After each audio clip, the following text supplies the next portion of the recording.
하나님의 말씀 구약성경 전도서 9장 11절입니다.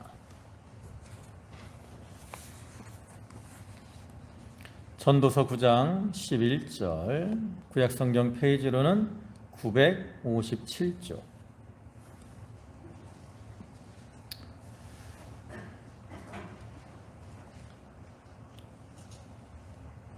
전도서 9장 11절부터 끝에 18절까지 말씀입니다. 한 절씩 교독하겠습니다. 내가 다시 해 아래에서 보니 빠른 경주자들이라고 선착하는 것이 아니며 용사들이라고 전쟁에 승리하는 것이 아니며 지혜자들이라고 음식물을 얻는 것도 아니며 명철자들이라고 재물을 얻는 것도 아니며 지식인들이라고 은총을 입는 것이 아니니 이는 시기와 기회는 그들 모두에게 임함이니라.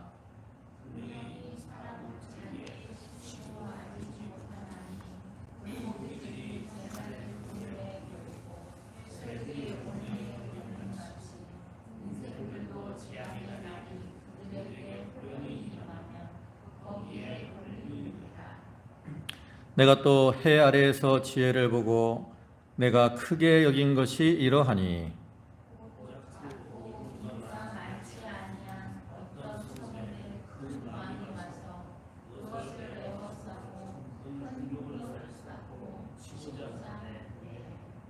그 성읍 가운데 가난한 지혜자가 있어서 그의 지혜로 그 성읍을 건진 그것이라. 그러나 그 가난한 자를 기억하는 사람이 없었도다.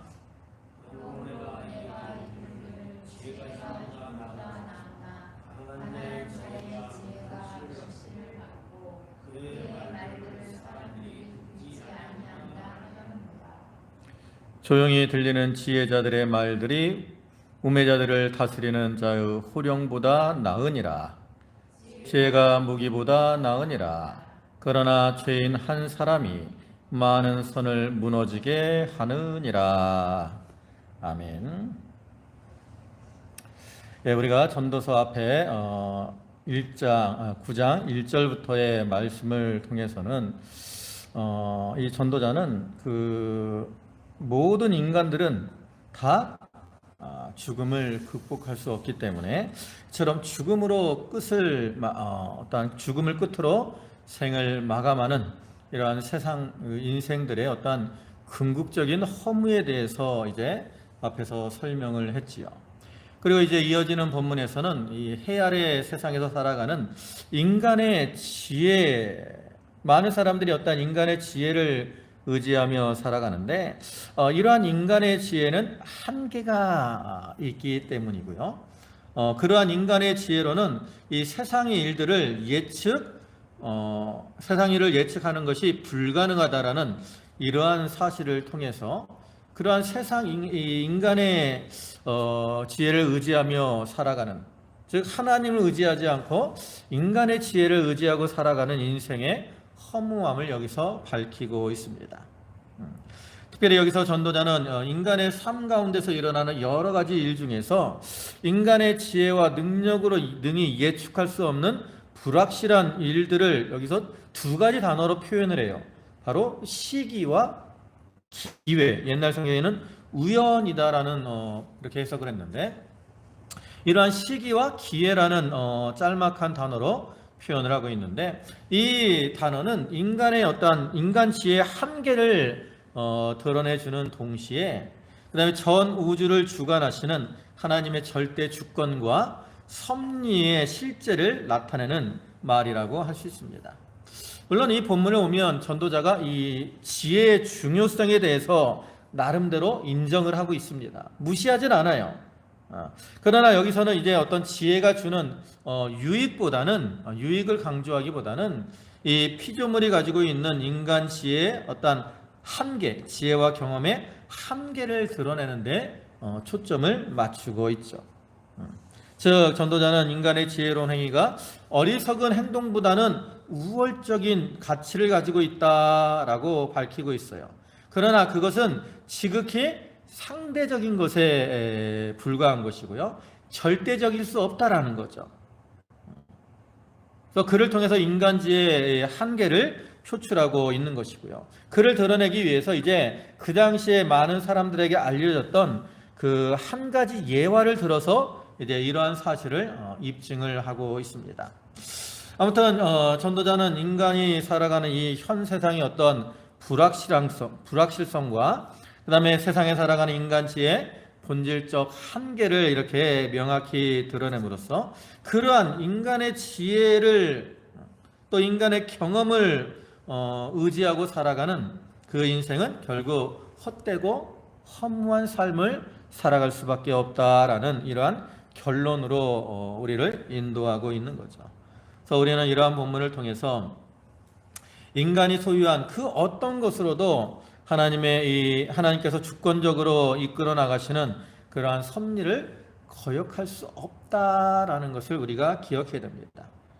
그래서 우리는 그러한 하나님의 섭리를 거역할 수 없는 참으로 연약하고 유한한 이러한 존재라는 것을 자각하고 자기의 뜻대로 살아가려고 하지 말고 자기의 지혜대로 살아가려고 하지 말고 하나님의 지혜를 따라 하나님의 절대적인 섭리에 순응하는 이러한 삶을 살아가는 자들이 되도록 해야 되는 거죠. 이제 본문을 보시면 11절입니다. 내가 다시 해 아래에서 보니 빠른 경주달이라고 선착하는 것이 아니며 용사들이라고 전쟁에 승리하는 것이 아니며 지혜자들이라고 음식물을 얻는 것이 아니며 명철자들이라고 재물을 얻는 것도 아니며 지식인들이라고 은총을 입는 것도 아니니 이는 시기와 기회는 그들 모두에게 임함이니라. 여기는 이제 전도자가 5가지 예를 들어서 그 해 아래서 일어나는 모든 일들이 어떤 인간의 이 상식이나 또 이해 가능한 그 범주에서 논리적으로 일어나지 않는다, 일어나는 것이 아니다라고 확증을 하고 있어요. 그래서 이러한 예를 통해서 우리는 보통 어떤 물질주의적이고 인본주의적이고 또 자기의 노력을 통해서 내가 잘 살아보려고 많이 노력들을 하는데 우리의 삶은 그렇게 그렇다고 해서 내가 뭐 지혜가 있고 힘이 세고 이렇다 그래서 성공하는 것이 아니다라는 것을 밝히고 있는 거죠. 그러면서 이러한 일들이 다 이제 절대 주권자인 하나님의 뜻을 따라 이루어지는 것이기 때문에 우리가 그러한 모든 것을 주관하시는 하나님을 경외하는 이러한 삶을 살아야 된다는 것을 다시 한번 강조하고 있는 거죠. 여기서 전도자가 말하는 예가 뭡니까? 여러분, 첫째로는 빠른 경주자들이라고 선착하는 것이 아니다 그랬어요. 우리가 달리기를 하면 보통 빠른 사람들이 먼저 도착하는 것이 일반적입니다. 그죠? 근데 모든 것이 빠른 사람이라고 반드시 1등으로 도착하는 게 아니라는 거죠. 우리가 잘 아는 그 토끼와 거북이 예화가 있죠. 여러분, 토끼가 빠릅니까? 거북이가 빠릅니까? 실제적으로 당연히 토끼가 달려가는 게 빠르죠. 근데 그 외에서 볼 수 있는 것처럼 토끼와 거북이가 이제 경주를 하는데 토끼는 달려가다 보니까 거북이가 워낙 늦어. 그러니까 이제 방심하고 누워서 잠이 들었어. 근데 거북이는 쉬지 않고 끊임없이 이렇게 걸어가다가 결국에 거북이가 먼저 이제 도착을 하는 그러한 모습을 볼 수 있죠. 우리가 아무리 빠른 사람이라도 이렇게 가다가 방심을 하는 경우도 있고요. 또 사고를 만나는 경우도 있어요. 그래서 선착하지 못하는 일들이 있어요.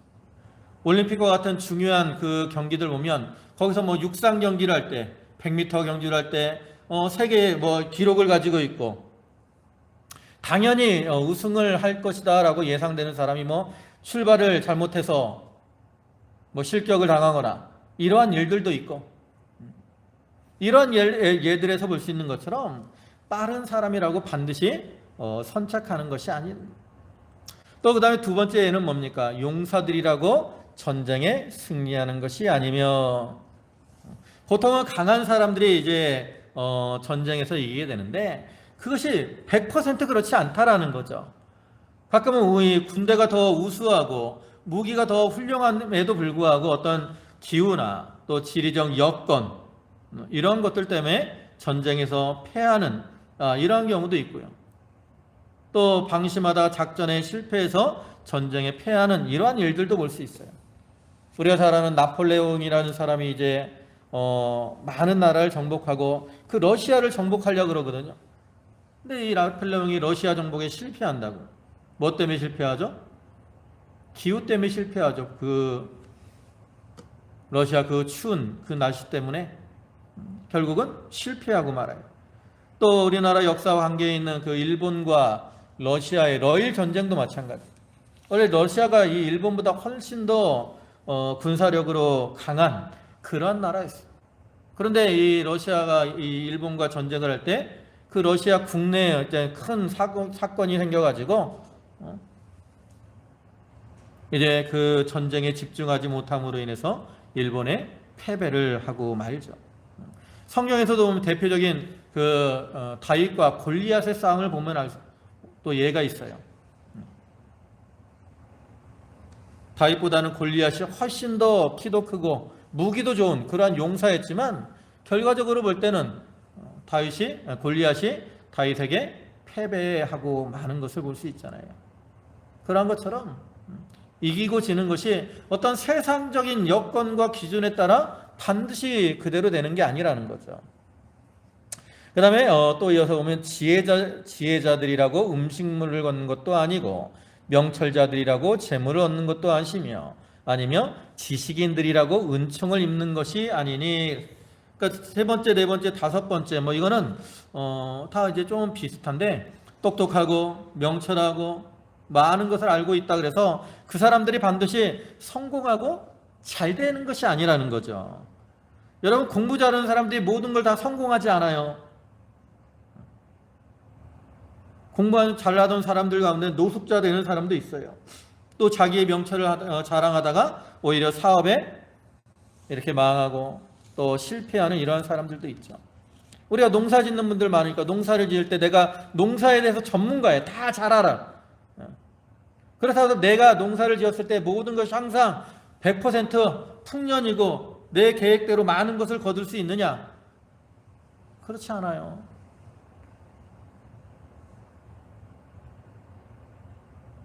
이와 같이 세상의 일들은 어떤 사람들의 계획이나 또 사람의 능력, 그러한 그 이성적인 그러한 모양대로 모든 것이 반드시 그대로 이루어지는 것이 아니라는 거죠. 그럼 왜 그런 일들이 일어나느냐? 이것은 다 뒤에서 역사하시는 하나님의 주권과 섭리를 따라 이루어지는 거라는 거예요.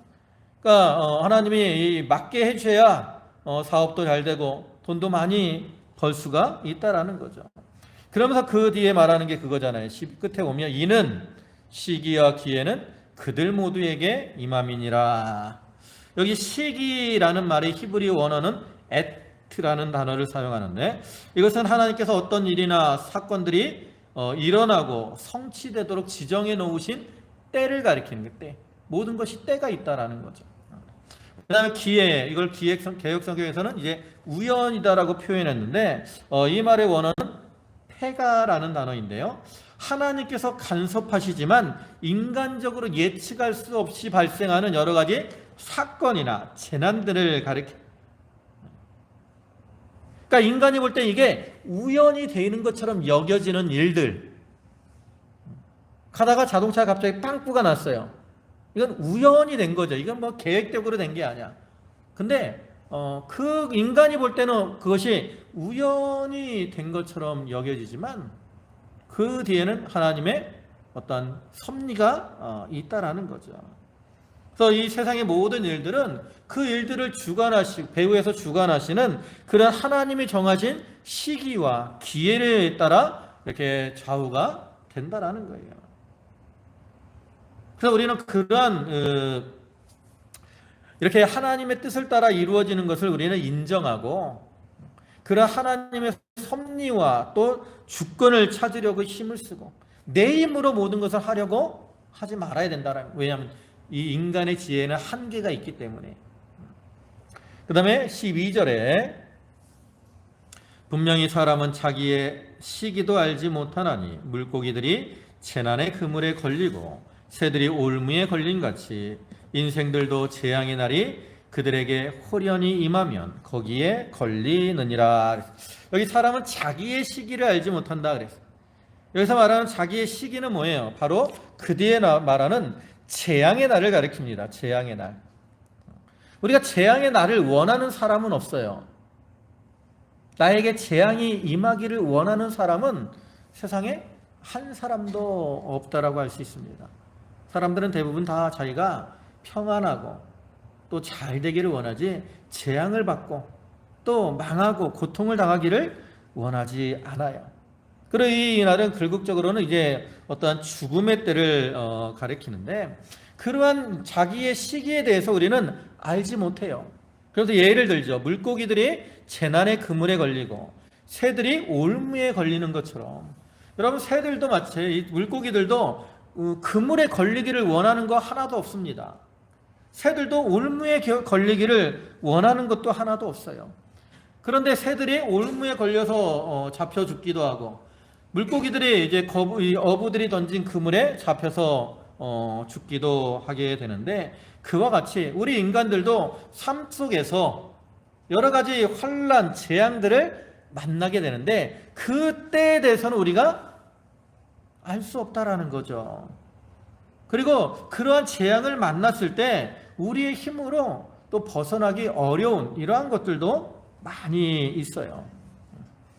그래서 이러한 일들처럼 우리가 살아가면서 언제 또 어디서 어떠한 일을 만날지를 우리는 알지 못한다라는 거죠.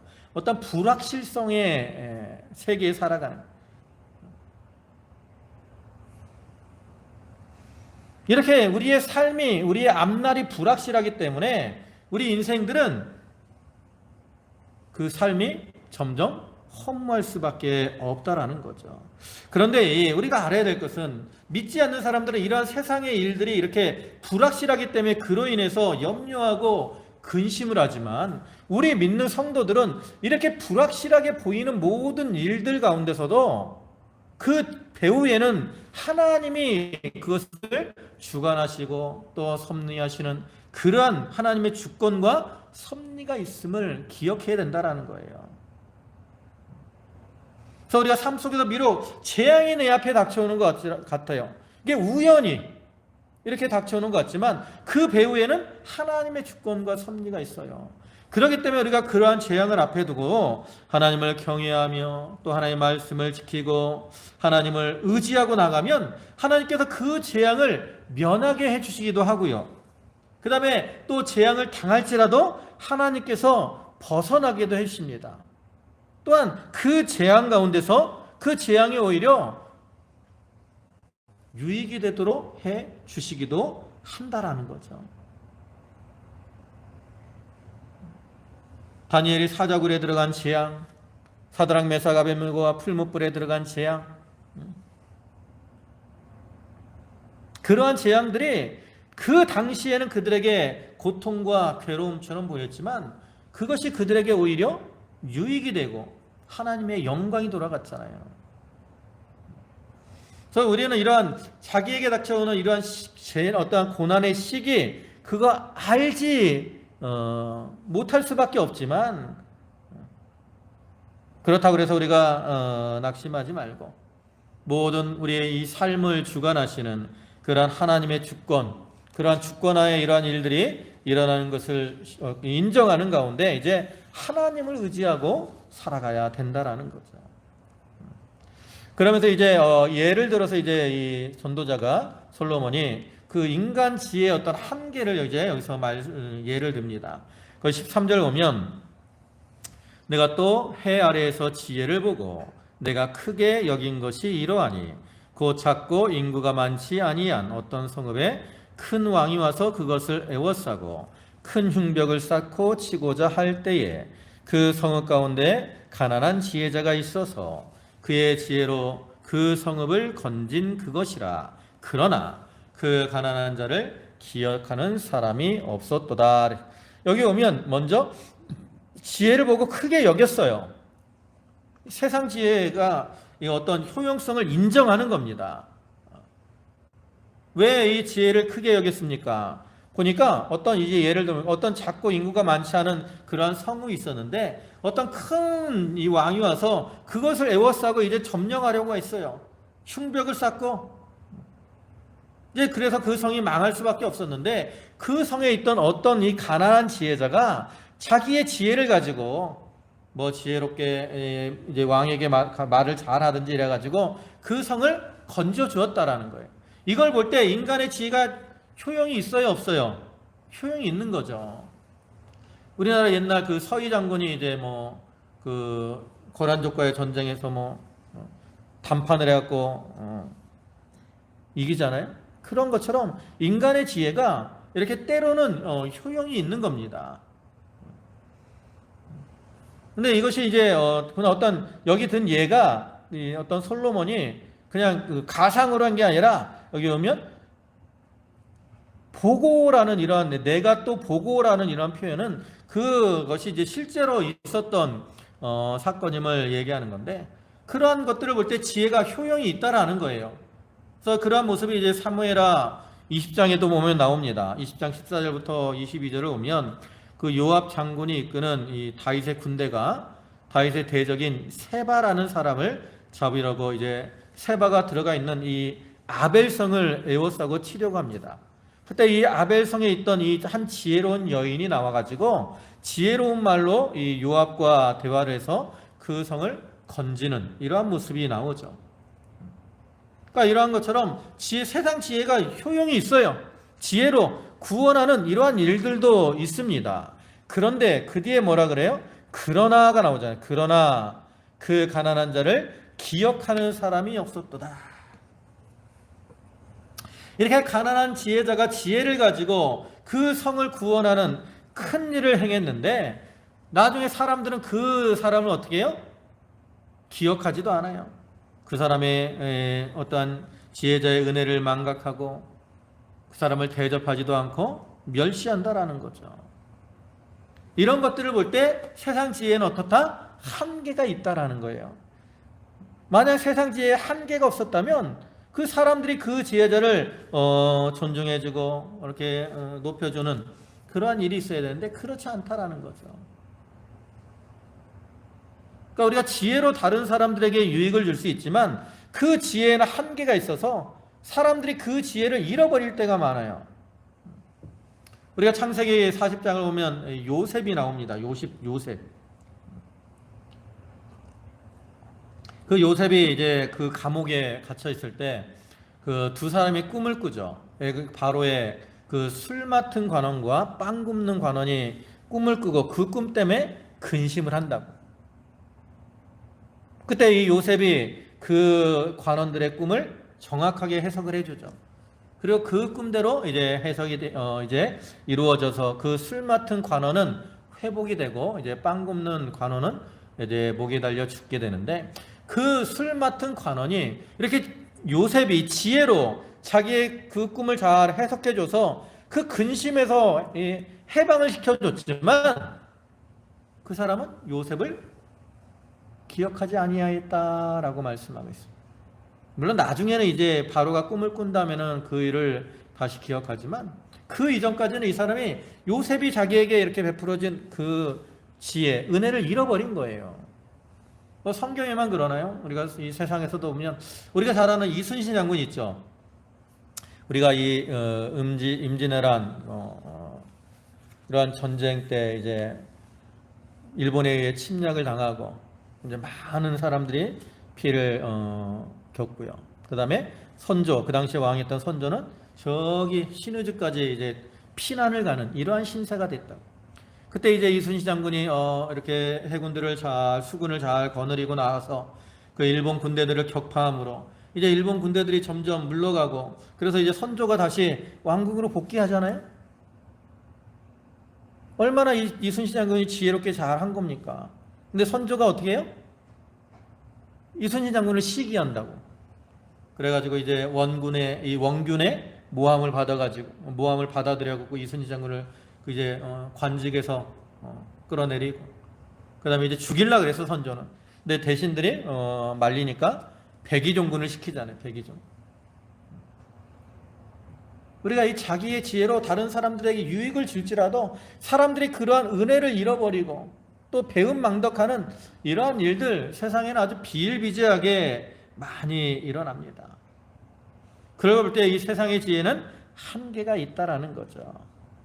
그리고 이걸 또 우리가 영적인 면으로 이제 신령한 면으로 해석을 할 수 있는데요. 여기서 지혜는 이제 신령한 지혜, 즉 하나님을 경외하고 말씀을 지키는 그러한 것으로 이제 해석을 할 수 있고요. 가난한 지혜단의 성도를 가리키는 것으로 해석할 수 있는데, 마귀가 이 세상을 이제 멸망시키려고 이렇게 애워싸고 핍박을 하는 거예요. 그때 이 세상에서 무시를 당하던 이 성도가 말씀대로 신앙을 잘 지켜나가므로 그 세상의 멸망 가운데서 건져내는. 그러나 이 세상 사람들은 그러한 성도들을 알아주지도 않고 멸시하는 그러한 일들이 많다라는 거죠. 우리가 예레미야 5장 1절 보면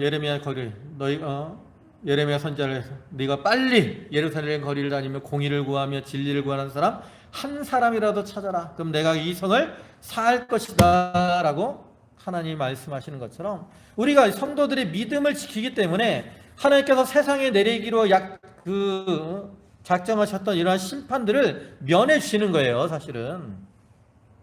근데 세상 사람들은 그걸 알지 못하고 우리 성도들을 멸시하고 무시한다라는 거죠. 근데 우리가 그렇게 세상 사람들에게 무시를 당하더라도 우리는 낙심할 필요가 없어요. 왜? 다른 사람들은 몰라줘도 하나님이 알아주시는 거죠. 하나님이. 그러니까 그걸 믿고 우리가 믿음 안에서 담대히 행해야 될 것을 의미하는 것으로 볼 수도 있습니다. 그 다음에 16절에 그러므로 내가 이르기를 지혜가 힘보다 나으나 가난한 자의 지혜가 멸시를 받고 그의 말들을 사람이 듣지 아니한다 하였노라. 이거는 이제 앞에 앞에서 예를 들었던 것들을 이제 결론적으로 말하는 거죠. 내가 이르기를 지혜가 힘보다 나으나. 여기서 전도자는 이제 지혜의 효용성을 충분히 인정을 합니다. 그러나 가난한 자의 지혜가 멸시를 받고 그의 말들을 사람들이 듣지 아니한다. 이런 것들을 통해서 이 어떤 세상적인 지혜는 한계가 있다라는 것, 극복할 수 없는.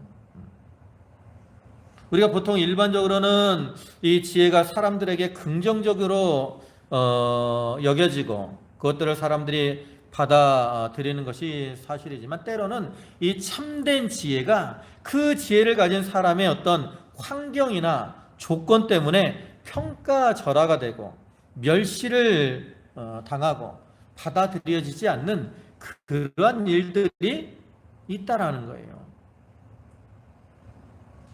그래서 우리가 좀 대학 교수가 어떤 말을 하면 저 사람 대학 교수니까 라고 인정을 하지만 좀 대학 교수 아니고 근데 고등학교 아니면 초등학교밖에 안 나온 사람이 무슨 말하면 무시할 때가 있잖아요. 근데 그렇게 공부를 안 했어도 이 사람이 오랫동안의 인생의 경험이나 자기의 이런 전문적인 기술을 가지고 있으면 그 사람이 그 면에 대해서는 더 잘할 수도 있다고.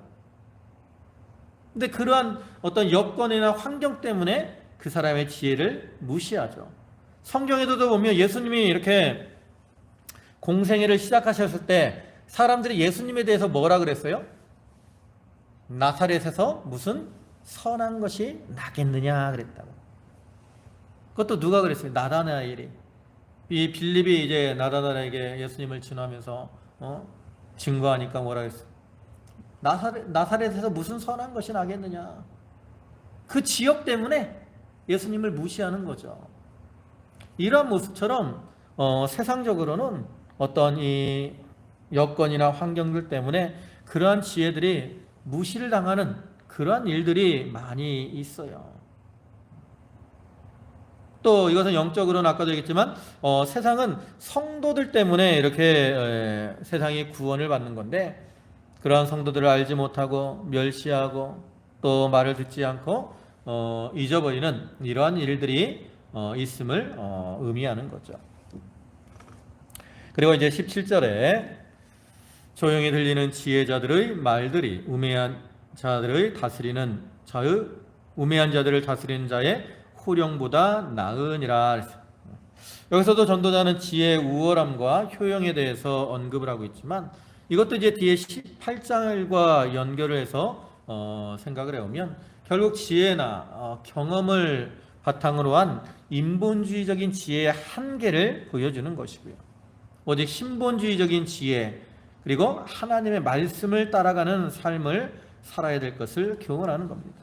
그래서 여기 조용히 들리는 지혜자들의 말, 그러니까 이 지혜자들은 뭐 이렇게 큰 소리 치지 않는다라는 거죠. 자기의 지혜를 내세우려고 막 큰 소리 치지 않아요. 그런데 세상의 권력자들, 여기 우매한 자들을 다스리는 자의 호령, 이거는 이제 어리석은 권세자들이 자기들의 이 권위만을 내세우고 큰 소리로 자기 주장을 강요하는 것을 가리킵니다. 근데 이러한 그들이 아무리 큰 소리로 이렇게 주장을 할지라도 그것은 지혜가 없기 때문에 참되지 않다라는 거죠. 오늘날 세상은 참 목소리가 크면 사람들이 이기는 줄 알아요. 어디 가든지 막 목소리를 크게 하려고 사람들이 막 데모하는 사람들 보면 막 그 스피커 소리를 얼마나 크게 해놓는지. 심지어는 교통사고가 났을 때 자기가 분명히 잘못해놓고 일단은 어떻게 해요? 일단 소리부터 지르는 거야. 그래야 자기가 이기는 줄 알고. 근데 우리가 아무리 소리를 크게 내더라도 거기에 지혜가 있는 것이 아닙니다. 아무리 세상 권세자들이 호령을 낼지라도 거기에 어떠한 지혜가 있는 것이 아니기 때문에 우리는 그걸 두려워할 필요 없어요. 오직 참된 지혜 되시는 하나님의 뜻을 따라서 그러한 자들의 이 호령, 권세 이런 것들은 다 사라지고 오직 뭐만 남아요? 하나님의 말씀만 남는 겁니다. 하나님 성경 말씀대로 세상을 심판하시고 또 말씀대로 구원하시고 말씀대로 모든 것을 성취해 나가시고 반면에 말씀에서 이렇게 어긋난 것은 마치 허공을 치는 것 같은 울리는 꽹과리 소리와 같고 또 스쳐가는 바람 소리와 같아서 다 사라지고 마는 겁니다. 그러니까 그러한 이 헛된 지혜에 의지하지 말라는 거죠. 또한 18절에서도 지혜가 무기보다 나으니라. 그러나 죄인 한 사람이 많은 선을 무너지게 하느니라. 세상 지혜가 무기보다 나아요. 여기 무기는 전쟁을 가리키고요. 그 다음에 죄인 한 사람은 이렇게 무력을 이렇게 장악했지만 그 지혜는 없는, 그러니까 어떤 무식하지만 힘이 센 이러한 사람을 가리킵니다. 그래서 그러한 사람들이 이제 지혜를 배척하고 그로 인해서 이제 어떤 성을 위기에 빠뜨리는 그러한 일들이 일어나는 거죠. 그게 바로 이제 죄인 한 사람이 많은 선을 무너지게 하는 거예요. 그러니까 이것은 결국 그 앞에 말한 그 지혜자가 한 성을 구원한 그러한 것을 일반화한 거죠. 왜냐하면 지혜가 무기보다 낫기 때문에 그 지혜로 이제 성을 구원할 수 있다라는 거죠. 그런데 여기 오면 그 다음 말이 중요한 거예요. 죄인 한 사람이 많은 선을 무너지게 하느니라. 그러니까 이렇게 지혜가 있어서 그것으로 무엇을 하는 것 같지만 이렇게 죄인 한 사람 때문에 많은 선이 무너지는 것처럼 잘못된 거 하나 때문에 이러한 자기가 자랑하던 이 지혜들을 다 잃어버리게 된다라는 거죠. 그러니까 결국은 인간의 지혜는 이렇게 한계가 있을 수밖에 없음을 보여주는 거죠. 그리고 이것은 영적으로는 우리에게 주는 교훈은 우리가 영적으로 선한 싸움을 싸울 때는 어떤 힘으로 싸우는 것이 아니라 지혜로 싸워야 될 것을 의미하는 거죠. 그래서 고린도후서 10장 4절을 보면 우리의 싸우는 무기는 육신에 속한 것이 아니요 오직 어떤 견고한 진도 무너뜨리는 하나님의 능력이라 그랬고요. 그 다음에 또 한 가지 여기 죄인 한 사람이 많은 선을 무너뜨리게 한다라는 말은 죄인 한 사람이 악을 행함으로 많은 선을 파괴하는 것처럼 우리가 죄를 가까이 하고 악을 행하게 되면 그로 인해 선을 잃어버리게 되고 하나님의 징계를 당할 수밖에 없다라는 거죠. 그래서 우리 성도들은 이러한 악을 멀리하고 죄를 떠나는 이러한 생활을 해야 될 것을 또한 이를 통해서 우리에게 교훈을 합니다. 그래서 갈라디아 5장 9절을 보면 적은 누룩이 온 동이에 퍼진다 그랬어요. 그러니까 인간의 지혜는 한계가 있지만 신령한 하나님의 지혜는 한계가 없고요.